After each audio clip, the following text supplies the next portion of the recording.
Bismillahirrahmanirrahim. Değerli izleyiciler, hepinizi Yüce Allah'ın selamıyla selamlıyoruz. Mısralara, yolculuğumuza inşallah kaldığımız yerden devam ediyoruz. Şiirde hikmet arıyoruz. Dolayısıyla salt bir şiir okuma, bir şiir programı değil de şiir vesilesiyle bir şeylere ulaşma derdindeyiz. Tabii evvela kendi adımıza. Muhterem Mehmet Ali Gönül hocamla birlikte çalışıyoruz. Hocam yorumluyor. Geçen haftalarda başlamış olduğumuz ve bırakmak da istemediğimiz bir şiir vardı.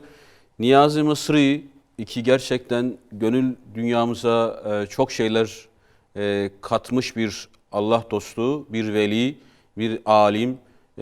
Tabii 2-3 yıl önce yaşamış ama yani o dönemde kalmaması gereken, yani kitaplarda sadece hapsolmaması gereken çok kıymetli şiirleri var.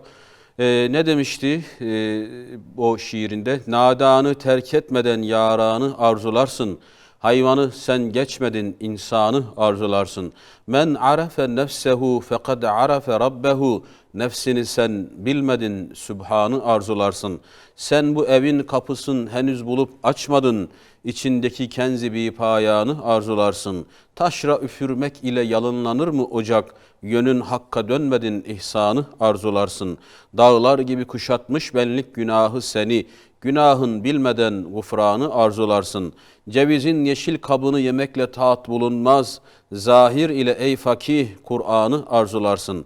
Şarabı sen içmedin, sarhoş mest olmadın. Nice hak emrine fermanı arzularsın. Gurbetliğe düşmedin, mihnete sataşmadın. Kebap olup pişmedin, büryanı arzularsın. Yabandasın, evin yok. Bir yanmış ocağın yok, ıssız dağın başında mihmanı arzularsın. Ben bağı ile bostanı gezdim, hayır bulmadım. Sen söğüt ağacından rummanı arzularsın. Başsız kabak gibi bir tekerleme söz ile Yunusleyin niyazi irfanı arzularsın diyor. Tabii biz hani bazen iki beyit, bazen bir beyit okuyoruz. Bu hafta hangi beyite geldik? Cevizin yeşil kabını yemekle tat bulunmaz. Zahir ile ey fakih Kur'an'ı arzularsın. Ceviz herkesin aşina olduğu, tanıdığı bir meyve olduğu için herhalde o meyveyi kullanmış. Güzel bir nimet. Yani özellikle bu coğrafyada cevizle aramız iyidir. Avrupa'da ceviz parklarda var ama pek parklardan toplamıyorlar. Gidip yine markette alıyorlar. Toplayacak kimse yok. Kimse yok. Şimdi yeşil kabı, cevizin yeşil kabı, sert kabını da demiyor aslında. O sert kabı da diyebilirdi. En dış, Onda da bir hikmet var. en dışa dikkat çekiyor. Onu yemekle tat bulunmaz. Şimdi burada zahirilere dokunuyor ciddi manada. Tabii zahirilik teknik olarak da yani İslam fıkıh literatüründe veya tefsirlerde karşımıza çıkan bir düşünce biçimi, bir ekol zahiriler var yani okuyoruz. Burada tasavvufun tabii ki zahiriliğin aksine bir yol olduğunu, yani tarikatın çünkü batıni olduğu için yani zahirilere sataşması doğal. Yani kendi bulunduğu konum itibariyle. Fakat burada şiirin genel bütünlüğü içerisinde, yani şiirde çelişkiyi öne çıkarıyordu. Yani sen nasıl böyle yaparsın da şunu beklersin gibi. Dolayısıyla dıştaysın, o meselenin dışındasın fakat içini arzuluyorsun. Dışta geziyorsun, içini arzuluyorsun. Kur'an'ın dışındasın ama Kur'an'ın özünü arzuluyorsun, tadını arzuluyorsun, manasını istiyorsun. Neden dışındasın der gibi. Niye Evet. ruhunu kavramıyoruz? Neden içine girmiyorsun? Evet. Bismillah. Şimdi hocam malumunuz hemen bütün kitaplarda insanın iki şeyden mürekkep olduğu mevzu bahistir. Yani ruh ve bedenden mürekkep olduğu. Beden kabuktur, ruh da asıl cevherdir. Dolayısıyla burada Kur'an'ı arzulayan bir insanın, Kur'an'ı isteyen bir insanın, ister Kur'an'ı hüküm ferma olarak yani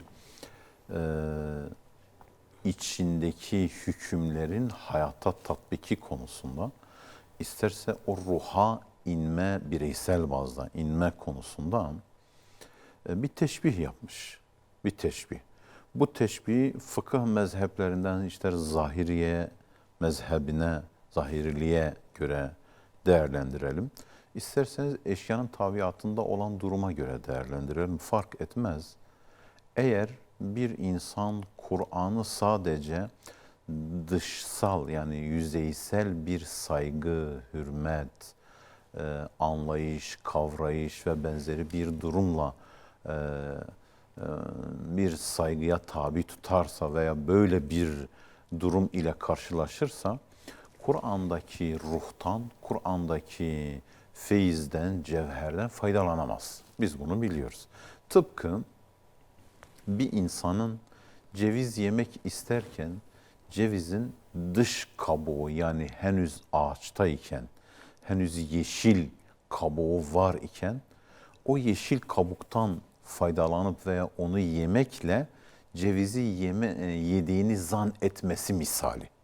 Şairin vermiş olduğu örnek budur. Malumunuz o çok tatsız, dili yakan, ben yemişimdir, dili yakan ve tadı diline ulaştığı andan itibaren tükürme ihtiyacı hissettiren ve elleri renk yani farklı bir renge biraz siyahımsı bir renge sokan bir kabuktur.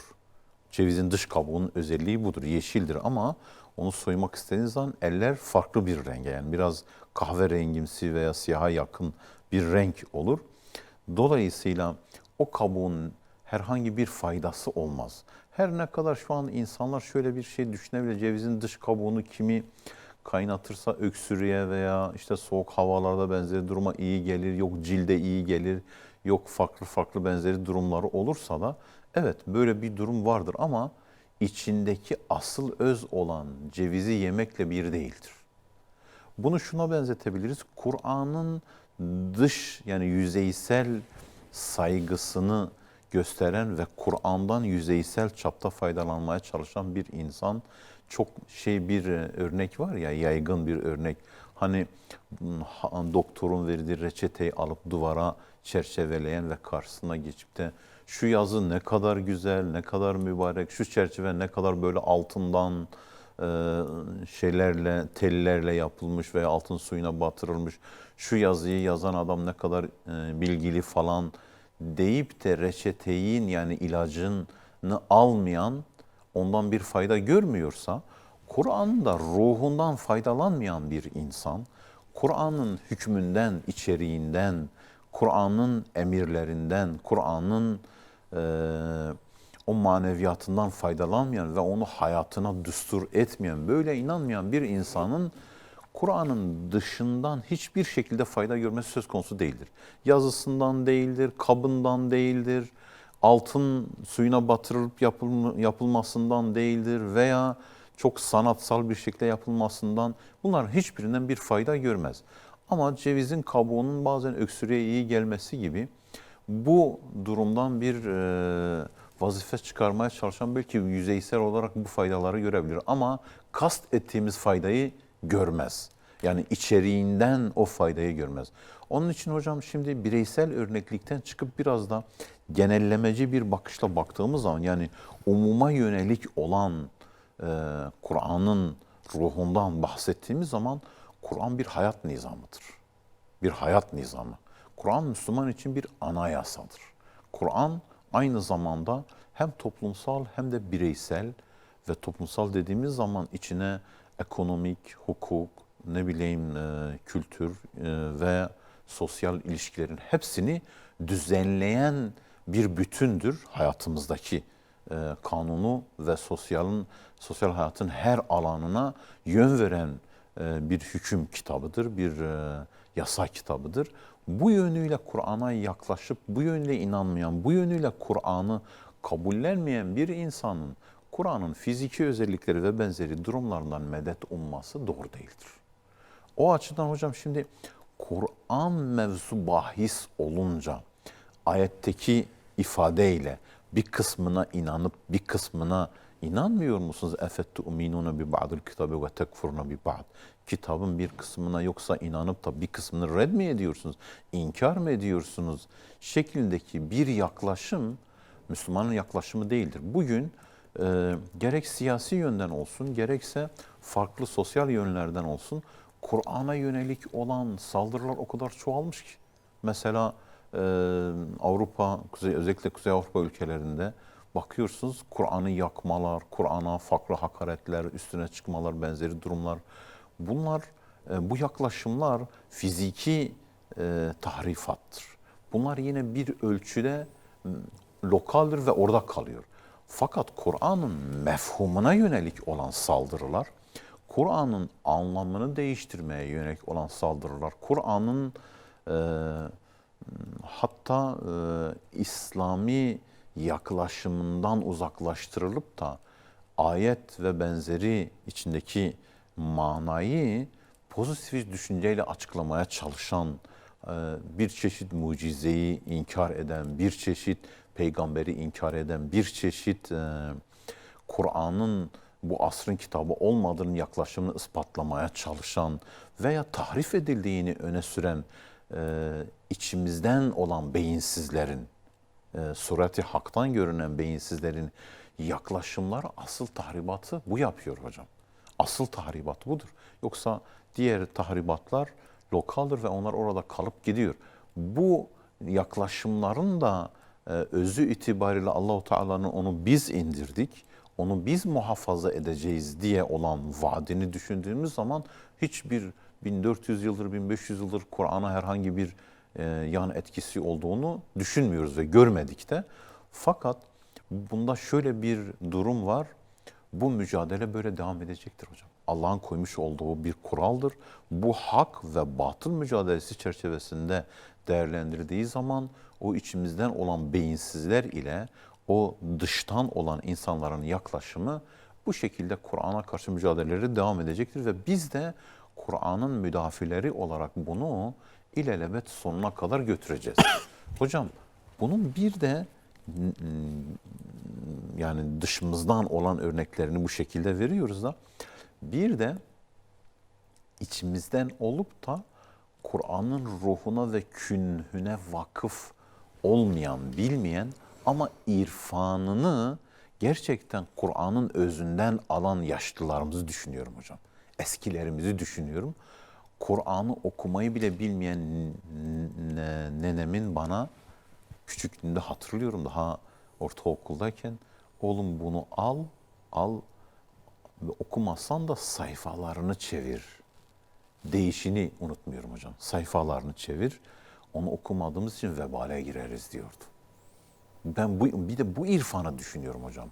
Okul okumamış, eğitimini görmemiş, bu işin herhangi tahsisini, tezini, doktorasını, profluğunu yapmamış olan bu irfan okumuş da sureti haktan görünen içimizdeki beyinsizlerin anlayışından çok çok daha üstündür. İşte onun için gerçekten takdir etmek lazım. Cevizin dış kabuğunun faydası nasıl kişiyi tiksindirecek derecede, rahatsız edecek derecede, ne bileyim kusturacak derecede, tükürtecek derecede ise Kur'an'a yapılan zahiri bir yaklaşım, zahiri bir saygı, zahiri bir vukufiyet ve benzeri durum da asıl manadan uzak tuttuğu için hemen hemen birbirine yaklaşıyor diyebiliriz. Evet. Şimdi tabii Mevlana Hazretleri Niyazi Mısri Hazretlerinden yaklaşık bir 500 yıl önce yaşamış. Yani 5 asır önce yaşamış Mevlana. Men bende-i Kur'anem eğer candarem, men haki rahi Muhammed muhtarem. Yani şimdi tabii Niyazi Mısri veya diğer tasavvuf büyükleri, diğer veliler birbirlerinden çok şey almışlar. Yani bunu bazen doğrudan yapmışlar. Yani olduğu gibi mesela Muhittin Arabi'nin bir sözünü almışlar, onu genişletmişler. Veya oraya çok atıf yapmışlar. Mesela Mevlana Hazretleri Mesnevisinde diyor ki, az söyleyen adamda derin bir düşünce vardır. Evet. Söyleme kabuğu arttı mı iç yok olur. Kabuk kalın olursa iç küçülür, zayıflar. Ceviz gibi. İç kemale geldi, güzelleşti, büyüyüp oldu mu kabuk Kabuğu incelir. atar. Kabuğu atar zaten. Atar, incelir. Hamlıktan kurtulup yetişmiş olan cevize, bademe ve fıstığa. Şu üç meyveye bak. Hamlıktan kurtulup yetişkin olan, ermiş olan cevize, bademe ve fıstığa bak. Kim isyan ederse şeytan olur, iyilerin devletini hased eder. Şimdi burada Dış üçünde dışlar. tabi sert. burada daha da öteye gitti. Yani eğer terbiye istiyorsan, yani kemal istiyorsan, ilerlemek istiyorsan, Sabretmelisin. o zaman o kabuğu yani o kabuğu atacaksın ya da o kabuğa direneceksin, inceleceksin, kabuğunu incelteceksin. Ya hocam belki yer yer tekrar söylüyoruz ama imajiner bir çağdayız. Yani oldukça işte efektif takılan, yani sadece estetik kaygısı fazla olan bir çağdayız. Şimdi bu yanlış mı? Estetik kaygı yanlış değil. Yani görünüşü Yani ilah imaj edilmiş. yanlış değil. Ama bunu eğer siz ana hedef yaparsanız bu sefer mana veya maneviyat dediğimiz şey ikinci plana itiliyor. Şimdi siz oradaki boşluğu bu sefer neyle doldurmaya çalışıyorsunuz? İşte kişisel gelişim diyerek doldurmaya çalışıyorsunuz.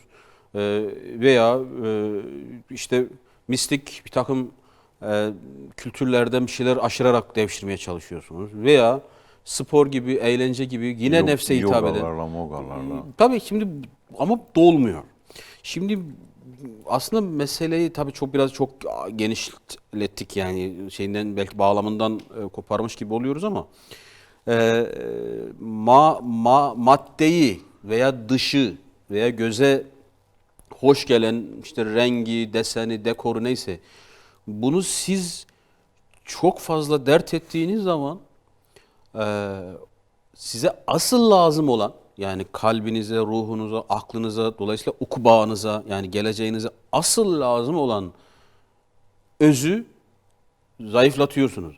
Yani şu anda maalesef diyeceğiz, Batı'nın maddi alandaki ilerlemesine sürekli hayranlık duyan ve sürekli oradan beslenen İslam toplumları da, Müslüman toplumları da imajiner olmaya başladılar. Yani artık Müslümanların işte görünmeyle ilgili, dışa bakan yüzle ilgili, yani bu ister ev olsun, ister giyim olsun, ister mahalle, şehir olsun, bunlar o kadar çok bir yer işgal ediyor ki hayatımızda. Öbür kısım oldukça zayıfladı. Yani şu anda bakın bir şiir diyoruz. Şiire uzaklaştık. Şiire. Şiirdeki tada uzaklaştık. Ya şu anda mesela Kur'an meselemiz Kur'an. Şu anda tefsir diyoruz. Gündemimizde eskisi gibi yok. Hikmet diyoruz. Ders diyoruz. İbret diyoruz. Ya diyor şu telefona baksana diyor. Kamerası ne kadar diyor. Kaç diyor imam bunu yapıyor. Kaçmam. Şimdi siz bir süre sonra yoruluyorsunuz. Yoruluyorsunuz. Neden? Çünkü bunun hızı aşırı hızlı bu. Yani bu alan aşırı hızlı. Ve siz buna karşı şey yapamıyorsunuz. Yani manayı bunun yanında yarıştıramıyorsunuz. Yani yoruluyorsunuz. Şimdi cevizin dış kabuğu, Belki kavuğumuz ağırlaştığından dolayıdır hocam. ya gözümüze ilk gözüken cevizin dış kabuğu. Yani cevizin iç kabuğu gözükseydi kimse zaten şeyle uğraşmazdı. Yani dışına hiç itibar etmezdi. Ama şöyle şeye baktığınız zaman yemyeşil, sadece dış kabuk gözüküyor. Dolayısıyla insanlar aslında dıştaki güzellikle o kadar çok vakit geçiriyorlar ki içtekine Ama göze gelen de albenili olan da o yeşil dıştaki dalında yeşil olması. dıştaki. Evet. Aslında Şu anda bütün İslami çabalar, çalışmalar, o içteki tadı ortaya çıkartmak, yaymak, hatta tattırmak. Buna yönelik olması lazım. Aslında geçmişte de bu böyleydi. Yani Niyazi Mısır Hazretleri'nin yaptığı da buydu veya Mevlana Hazretleri'nin yaptığı da Hocam buydu. bunun Daha sonraki veya ölçüsü öncekilerin böyle de yaptığı olsaydı daha buydu. olmaz mıydı mesela? Bunun ölçüsü budur. Bunu ölçüyü kaçırmayacak şekilde davranılsın. Mesela hocam bakın elimizde telefon var değil mi?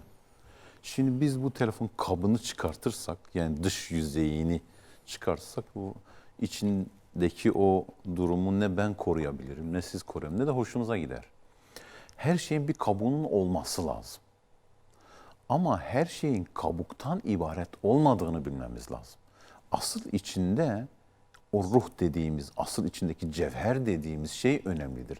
Dış kabuğa aşık olup da içindeki cevheri unutan, o cevherin yok olduğunu iddia eden yaklaşım, çürük yaklaşım.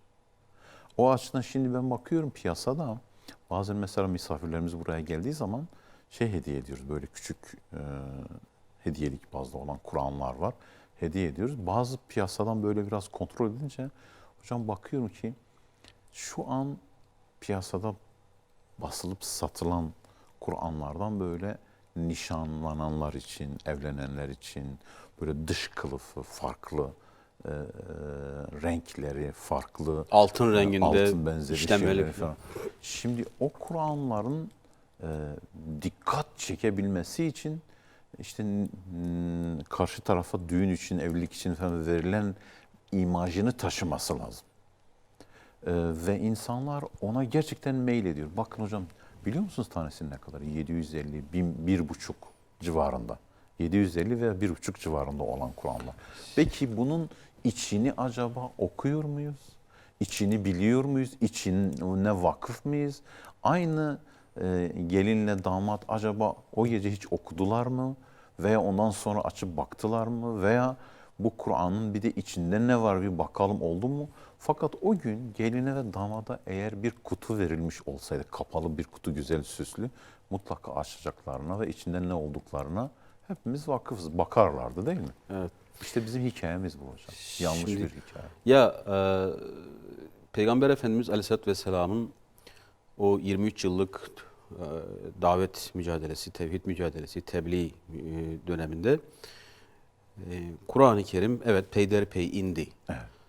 Ama Kur'an-ı Kerim'i tutup da ya işte Allah'tan vahiy geliyor. Cebrail Aleyhisselam alemlerin Rabbi olan Allah'tan, yani düşünün, varlığı, kudreti, ilmi, bütün sıfatları sonsuz olan Cenab-ı Mevla'dan bize vahiy getiriyor dediler, ezberlediler, yaşadılar.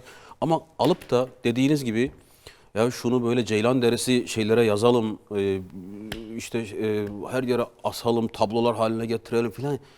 Şeyle uğraşmadılar. Yani o kabukla, yazıyla bununla uğraşmadı. Yok muydu? Vardı. O zaman da kağıt dediğimiz şey var. Yazılacak her şey var yani. Yok değil. 10 tane ezberliyorlardı, hayatlarına uyguluyorlardı ayeti.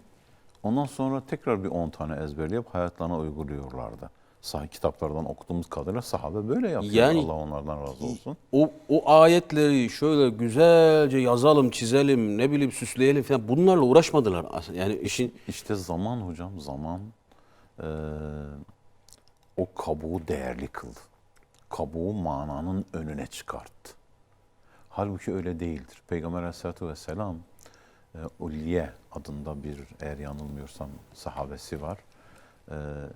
Yani zahiren çirkin bir şey diyelim öyle. Yani iyi, güzel olmayan bir yüzü var. Zahiren güzel olmayan bir yüzü var.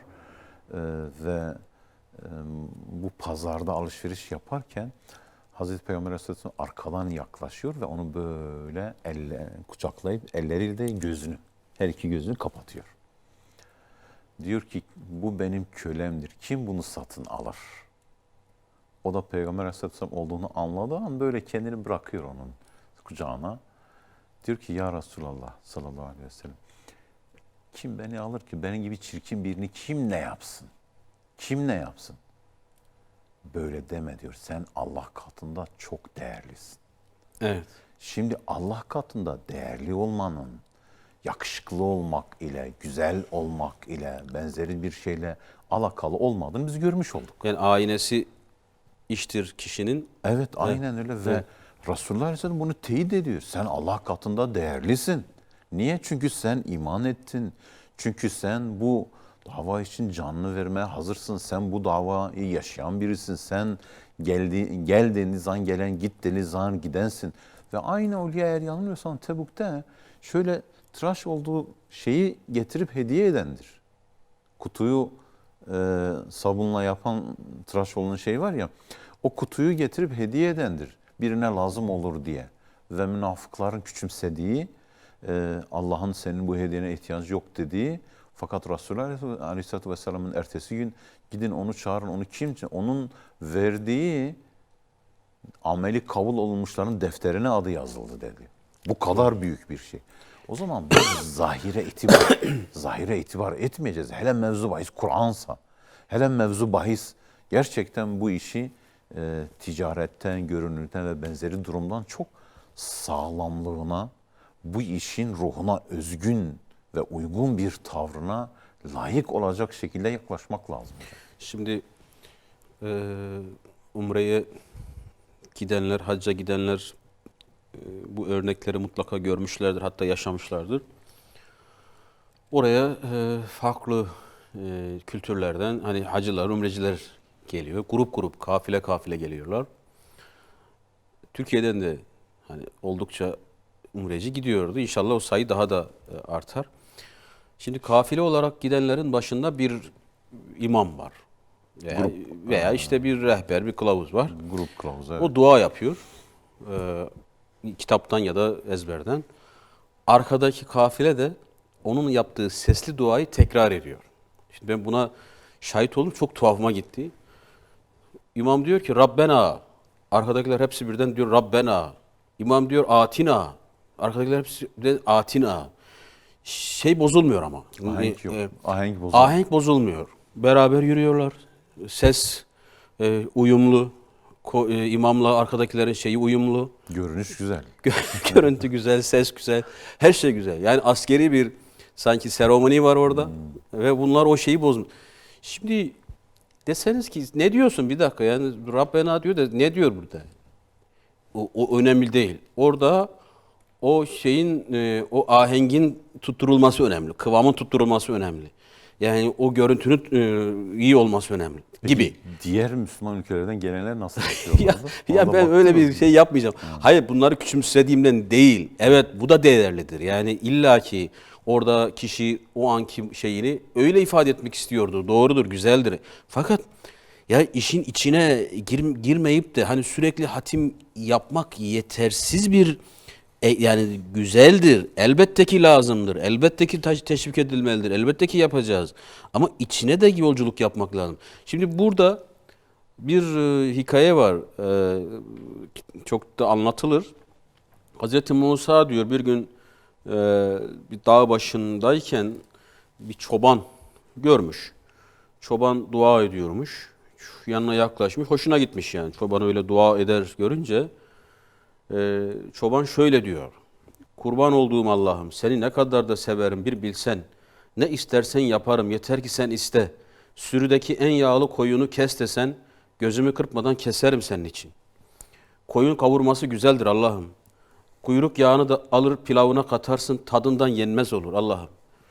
Hazreti Musa duaya biraz daha kulak kabartıyor. Çobana yaklaşıyor. Çoban diyor ki Allah'ım diyor yeter ki sen dile. Senin diyor ayaklarını yıkarım. Kulaklarını temizler, bitlerini ayıklarım. Çoban ne yapacak hayvanların? Diyor senin bitlerini ayıklarım, kulaklarını temizlerim. Allah'ım seni ne kadar çok seviyorum, sana ne kadar çok hayranım diye dua ediyormuş. Evet.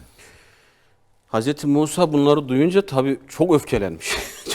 Çok öfkelenmiş ve çobanın duasını kesmiş. Yani söze karışmış. Demiş ki sus be cahil. Sen ne yapıyorsun? Sen Allah'ı ne zannediyorsun? Allah pilav yer mi? Kavurma yer mi? Allah'ın ayakları mı var ki yıkayasın? Böyle dua olur mu? Diyor külliyen günaha giriyorsun. Tevbe et demiş. Kızmış yani. Tabii çoban da korkmuş. Yani çünkü Hazreti Musa söylüyor ve öyle utanmış, öyle mahcup olmuş. Diyor ki duayı bıraktı, gözyaşlarıyla vallahi bir daha demeyeceğim diye yeminler etmeye başladı. Ve o gün akşama kadar diyor Hazreti Musa'nın ona ezberlettiği duaları tekrarladı. Rabbena, evet Rabbena, Atina, evet Atina. Ne dediğini bilmiyor ama tekrarlıyor, ezberledi. Ve sonra Allah benden razı olur, çok iyi yaptım diye yolla devam etti. Ve Hazreti Musa o gece bir ses işitti.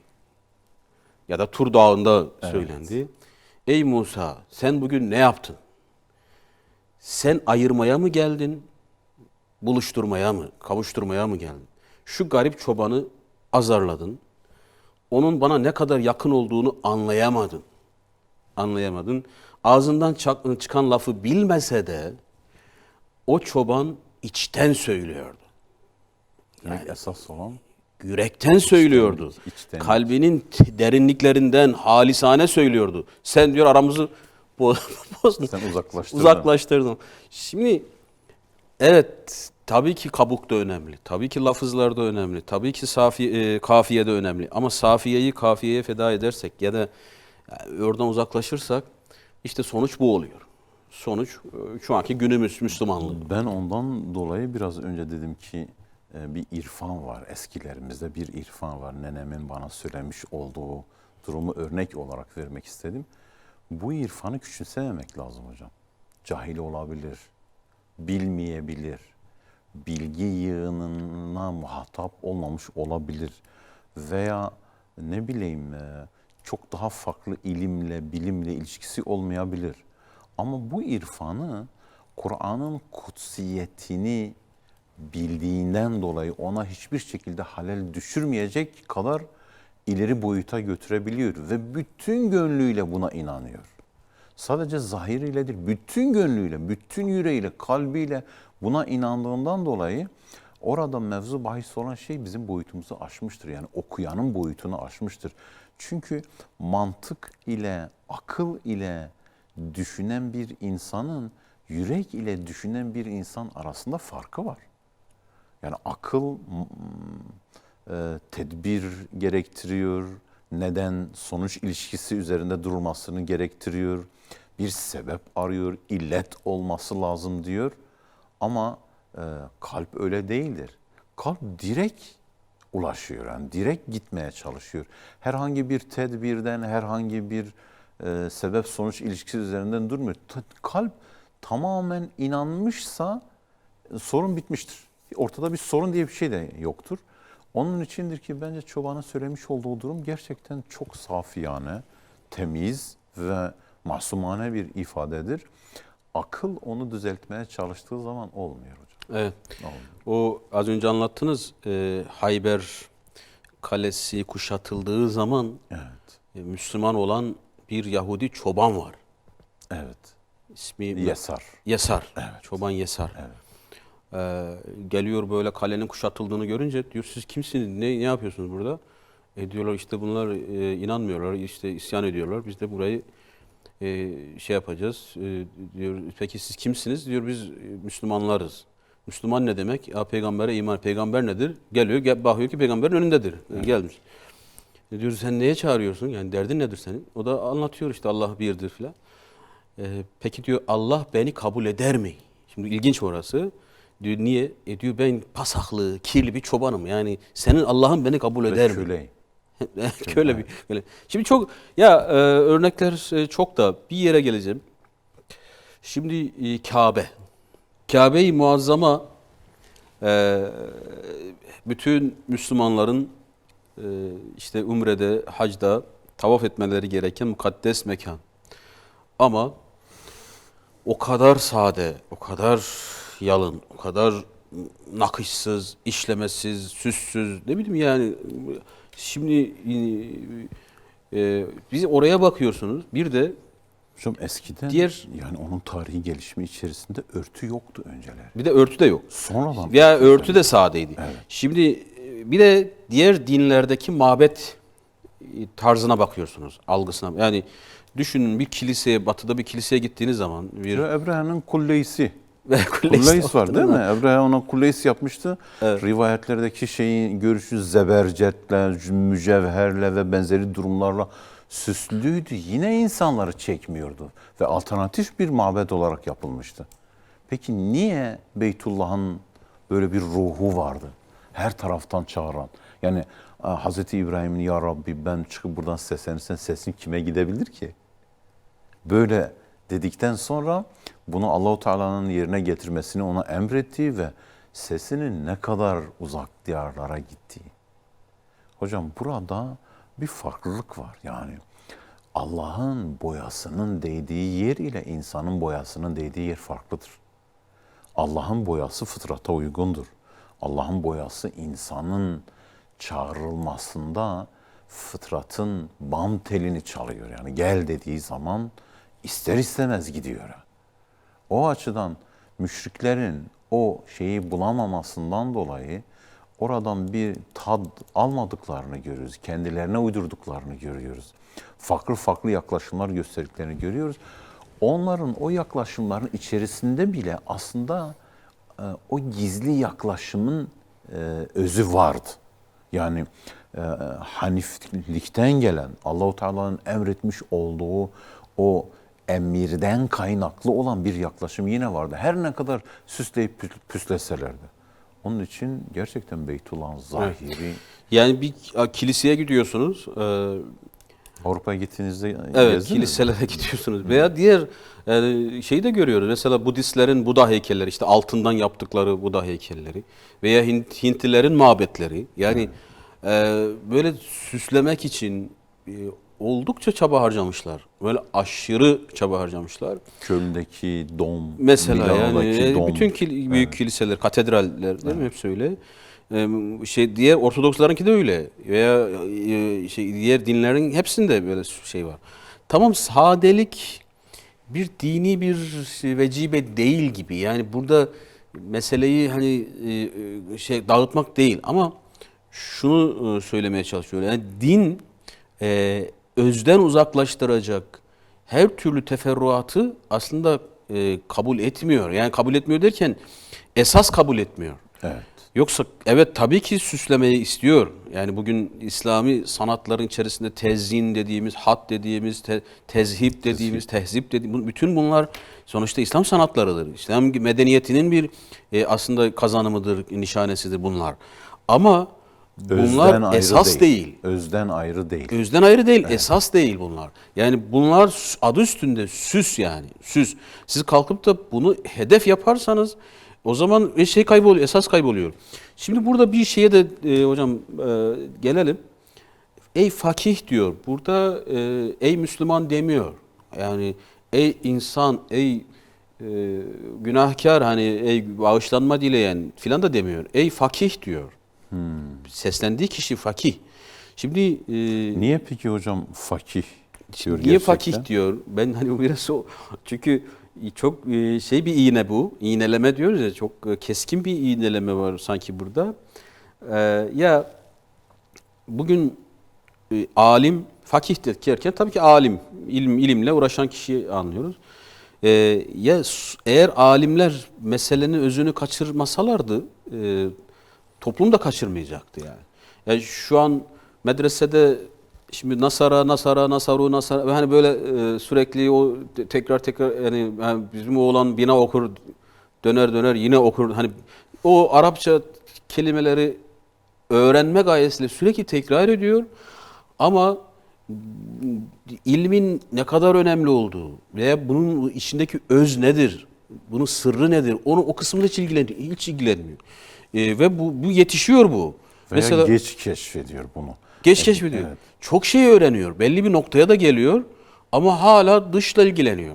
İşte Niyazi Mısri'nin döneminde de var. Ondan öncesinde de var.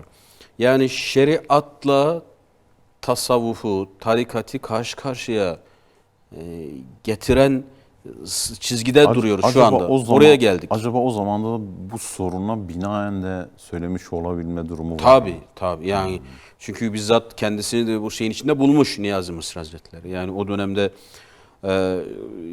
ki o kavgalar bayağı büyümüş. Yani şeyle şeriat ile tekkenin, medreseyle tekkenin kavgaları bayağı büyümüş. Ya buna da tabii bir şey var. Bir keskin bir iğneleme o yüzden var. Yani sen illaki hukuku savunacaksın, illaki kanun diyeceksin, hüküm diyeceksin, işte farz diyeceksin, işte helal diyeceksin, haram diyeceksin, caizdir, değildir diyeceksin filan. Bunları diyeceksin. Ama bunlar biraz cevizin yeşil kabuğuyla alakalı. Yani kusura bakma da yani cevizin yeşil kabuğu burada. Biraz içine gir bakalım. Şimdi namazı anlatıyorsun. Namazın işte 12 tane şartı var. 6'sı içinde, 6'sı dışında. Namazın işte sünnetleri var. Namazın. Şimdi bunları anlattın. Tamam güzel. 32 farzı anlattık. Şu anlattık ama şu namazla ilgili bize biraz Kime, neden, niçin ya şimdi kılıyorsun? Niçin eğiliyorsun? bir huşu ver. Bize bir namazla ilgili bir sır ver. Bir hikmet ver. Öyle bir lezzetli anlat ki meseleyi biraz ötesine geç de biz de öteye geçelim. Yani kat eflahal müminun, müminler iflah olmuşlardır. Onlar namazın işte kaç rekat olduğunu, sünnetini, farzını, şunu bunu demiyor. Bunu bilenlerdir filan demiyor. Onlar namazlarında huşu içinde olan, şu huşuyu bir anlat nedir, nasıl olacağız? Kurtulmak için huşu gerekiyorsa nedir şu namazın huşusu? Bu da içinde, namazın özünde. Yani mesele sadece bütün amellerde bir huşu var. Yani meseleyi sadece şu anki dünyevi uhrevi noktada değil, İslam'ın kendi içinde de düşünmek lazım. Yani daha o yüzden fakih kelimesi üzerinde dedim biraz duralım. Evet. Fakih hocam İmam-ı Azam'ın ifadesiyle fıkıh kişinin lehine ve aleyhine olanı bilmesidir. Mesela şu an biz iyi bir vatandaş olmak için lehimize ve aleyhimize olan kanunları bilmemiz lazım. Böylece ceza almamalı ve diğer konularda da kendimizi geliştirmeliyiz. Yani iyi bir vatandaş olmanın yolunu bu şekilde bulmalıyız. İyi bir Müslüman olmak için de lehimize ve aleyhimize olanları bilmemiz lazım. Yani fıkıhta zahirde neyin günah, neyin Allah'ın hoşuna gideceğini bilmemiz bizim iyi bir Müslüman olmanın girişidir. Bu girişi yaptıktan sonra bu defa bunların içerisindeki hikmeti kavramalıyız. Ama bu hikmeti işte efendim domuz yağında trişin denen bir madde var da o maddeden sağlığa zarardır, ondan dolayı yasak kılınmıştır anlayışıyla değil. Allah bunu yasak kılmış, ben de Allah yasak kıldığı için yaklaşmıyorum. Yaklaşımıyla olaya belki yaklaşmak lazım diyorum. O da olabilir. Yani o da bir hikmettir. O tespitler de bir hikmettir. Evet ama benim inancımın esası değildir. Evet. Sebepler ve benzeri durumlar olabilir. Şimdi helale yaklaşınca oradaki güzelliği de gördüğün zaman bakıyorsun yani affedersiniz dışarıda birini gördüğün zaman bakmanın ve farklı hayaller kurmanın haramlığı bir de nikahlandıktan sonra helal yoldan aynı gayeye gitmenin ne kadar da daha güzel, daha müsbet olduğu insanın aklına gelince zinadan uzak duruyor bu defa. Hırsızlığı ve benzeri durumlar yani bildiğimiz büyük günahlar ve benzeri durumlardan uzak durmanın da aynı şekilde bir uygunluğu var. O zaman fıkıh bize yol gösteriyorsa bizim de biraz fıkh etmemiz lazım. Yani iyi, doğruyu, ruhu, kabuğu birbirinden ayırt etmemiz lazım. Ondan dolayı da Niyazi Mısri'nin bu durumu fakih ile yani bu işi düşünen, bu işin ilmini alan, bu işin eğitimini alan, bu işin ruhunu kavrayan biriyle izah etmeye çalışıyor. Gayet müsbet, yani akılda kalıcı. Belki de dediğiniz gibi düşünüyorum da zamanında olan bazı artık kendi alanındaki husumetlere yaklaşım açısından açıklayıcı güzel bir ifade olmuş diyor. Evet. Yani Hazreti Musa Aleyhisselam ile Hızır kıssası yani Kur'an-ı Kerim'in tam ortasında yer alan yani işte aslında bu zahirle hikmetin yani zahirle özün farkını ortaya koyuyor. Yani Hazreti Musa aleyhisselam şeriatı ikame eden, ikame etmeye çalışan, bunun derdinde olan bir temsilci orada. Yani o kıssada Evet. böyle bir temsiliyeti var. Ya bu tarafta ise ilmi ledün, Allah katından işin sırrı olan bir temsilci var. Hakikatin temsilcisi. Hakikati temsilcisi var. Şimdi Hz. Musa'nın söylediği şeyler yanlış değil. Yani sen gemiyi niye deldin? Delmemeliydin. Bu yaptığın şey hukuka aykırı, hakka aykırı, Çünkü şeriat zahire zahire göre göre, hüküm verir. hakka aykırı. Ama bak yanlış değil bu. Fakat tek doğru değil. Şimdi burada kaçırdığımız nokta bu. Şimdi siz esas dediğimiz ikide bir oraya geliyoruz. Yani cevizin dış kabuğu. Şimdi burada biraz belki biz vahdeti vücut eleştirisi gibi olacak ama yani cevizin yeşil kabuğunu da inkar edemeyiz. Yani var. Bunun da faydaları da var. Yani olması da gerekiyor. Olgunlaşma döneminde şart filan gerekiyor. Ama ceviz sadece yeşil kabuk değil. Yani işin yani sadece zahirinde kalmak. Kur'an ezberlenmeli, yüzüne okunmalı. Bu var. Böyle bir gerçek var ve bunun sevabı da çok. Buna teşvik eden bir sürü emir var, hüküm var. Bu var ama tek gerçek bu değil. Tek doğru bu değil. Hocam Mevlana'nın o şeyini okudunuz ya, sözünü. Evet. Gerçekten çok doğru bir tespit. Düşünebiliyor musunuz hocam? Şimdi iç olgunlaşınca, cevizin öyle bir şeyi var. Cevizin içi gerçekten olgunlaşınca cevizin dış kabuğu kendiliğinden dökülüyor hocam. Kendiliğinden dökülür. Yani bir bakıma nirvana'ya ulaşıyorsun. Bir bakıma hakikati görüyorsun artık. Yani sen zahirin ötesi, zahiri aşmış oluyorsun. Perdenin diğer tarafına ulaşmış oluyorsun. O açıdan bu ilimle meşgul olan, Allahu Teala ile arasında yakınlık ve o mesafeyi, yakınlık kuran, o mesafeyi kat etmeye çalışan insanların ariflik yönü, hikmet yönü ve benzeri durumu bir bakımdan sonra bir irfana dönüşüyor ki o irfan kabuğa atıyor. Evet, İmam Gazali Hazretleri, yani bu İmam Rabbani Hazretleri'nde yani birçok alimde aslında bu yolculuk var. Evet. Burada kalalım. Hayatlarında da bunu söylemişlerdir, Söylemişler. göstermişlerdir. Burada kalalım. Mevlana'nın o sözünü söyleyeyim. Ben yaşadığım müddetçe Kur'an'ın kölesiyim diyor. Evet, son cümle. Teşekkür ediyoruz. Allah razı olsun. Geçmeyin. Değerli izleyiciler, Mısralara yolculuğumuz bu haftada bu beyitte bitti. Gelecek hafta inşallah diğer beyitle yolculuğumuza devam edeceğiz. Buluşmak dileğiyle hepinize Allah'a emanet ediyoruz. Esselamu Aleyküm ve Rahmetullahi ve Berekatuhu.